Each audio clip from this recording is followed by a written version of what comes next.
బయటికి తీసినందుకు నేను మీకు సహాయం చేయాలనుకుంటున్నాను. మాకు సహాయం చేసి వెళ్ళిపోతారు అంతేగా. అడగండి అడగండి, మీకు ఏం సహాయం చేయాలో అడగండి. 2 లక్షలు అప్పు ఉంది, కట్టేస్తారా? ఏంటి? డబ్బులా? డబ్బులు నేను ఇవ్వలేను, నాకు ఆ పవర్ లేదు. అయితే మా కెమెరా ఇల్లు రాలేదు, డబుల్ బెడ్రూమ్ రూమ్ ఇస్తారా? ఆ పవర్ కూడా నా దగ్గర లేదు. ఎంతకి నీ దగ్గర ఏం పవర్ ఉంది? వేరే ఏదైనా అడుగు. మా ఇంట్లో టీవీ లేదు. మా దగ్గర ఫ్రిడ్జ్ లేదు.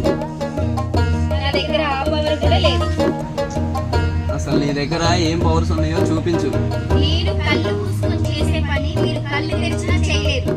నేను చేస్తా దయ్యం గారు, అలాంటి ఆటలు అంటే నాకు చిన్నప్పటి నుంచి చాలా ఇష్టం. మొదలు పెట్టండి.